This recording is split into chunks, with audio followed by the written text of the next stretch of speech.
Gabi na, naggala kami dyan. Lubas kami saglit ni Hani. Sa gabi, ikot-ikot lang kami dyan sa, yan yung pinaka-city nila sa Catania, Italy. Dati daw dyan is a dangerous place. So, maraming mga bad guys daw dyan. Delikado kung mag-walking ka is grounded dyan. So, dyan sa Catania, Italy, dyan, yung restaurant dyan, pag kumain ka, may service charge, €2, depende yung iba, €3. So, yan, pinatay ko yan sounds kasi maraming kumakanta, yung parang maghuhulog ka dyan ng pera. Marami din mga, dyan, mga homeless, may naghihingi, basta may nagload. Yun, tapos naghanap kami dyan ni Hani ng makainan or else inuman, tapos yun. Ikot lang kami dyan, tapos wala namang gaano. Baka namang gaano maano dyan kasi yan, iba nagkakanta, ingkod.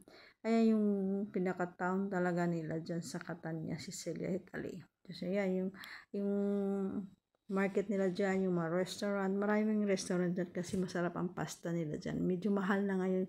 Mahal sa restaurant, guys, pag kumain ka.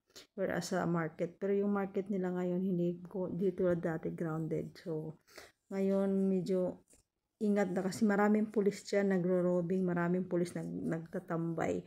So yung plus pasok kami dyan yung parang fish market nila, yung parang fish restaurant, yung parang mga isda, yung mga ulam. Pinatay ko dyan kasi maingay yung mga sounds, baka makapiright ako. So yan, and hanap-hanap kami dyan, pero may nakita kami ni Hani, pero may bayad sa service charge sa kaya hindi ka naman pwede dyan magtambay kasi once na makikita nila na ubos yung pagkain, kukunin na nila yan, tapos ibig sabihin tatayo ka na kasi marami nga customers. Yan ang ginawa lang namin dyan ni Hani, bumili kami take out, kinain na namin sa hotel, mas better sa hotel kasi magpahinga ka.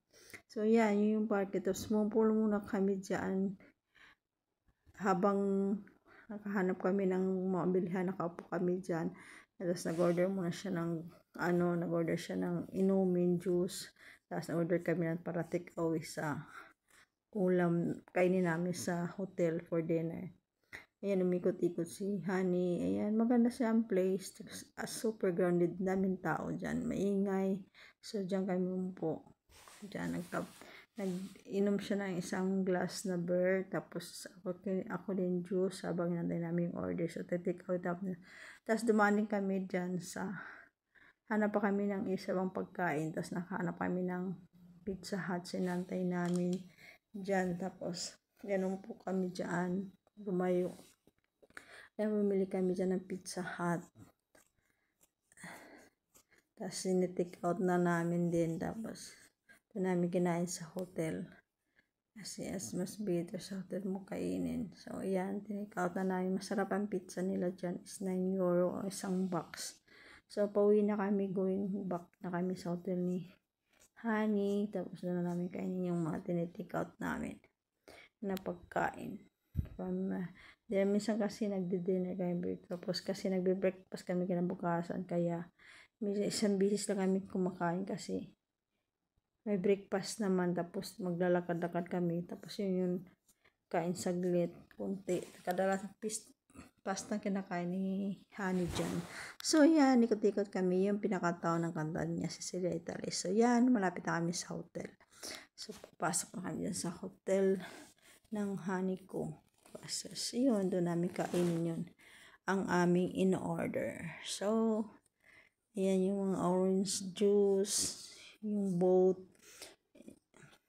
Yan, madaming tao kasi yan ang galaan. Dati daw dyan is dangerous place daw yan dyan. Ngayon wala ka na makita. Tahimik na yan dyan, peaceful na yan dyan kasi maraming pulis dyan talaga umiikot-ikot, nagtatambay. Hindi mo talaga may umasan dyan. Kaya wala, tahimik na, wala na mga basal-subas. Comfortable ka na maglakad dyan, wala nang gagalaw sa'yo, lang kukuha mga gamit mo. Kasi maraming pulis pala dyan, maraming pulis. Kasi talagang iba talaga yung lugar dati daw ng Catania, Sicilia, Italy.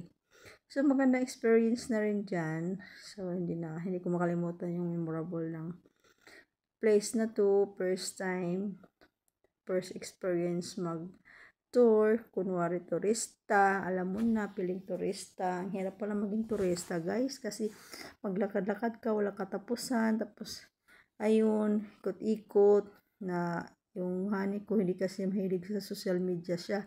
Hindi siya mahilig sa mga video, picture. Mag-picture lang siya for me.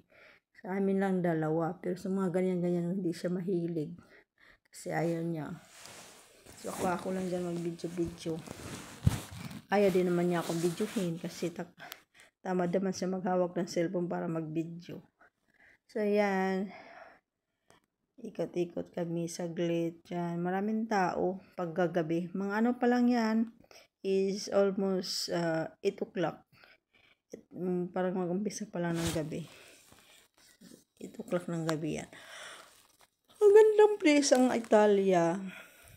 Magandang place ang Sicilia, Italy. Maganda yan, malaki. Hindi lang namin nakot kasi nung time pumunta kami dyan, nag-erupting ang volcano. So, yan yung nasa hotel. Yan sa likod sa hotel na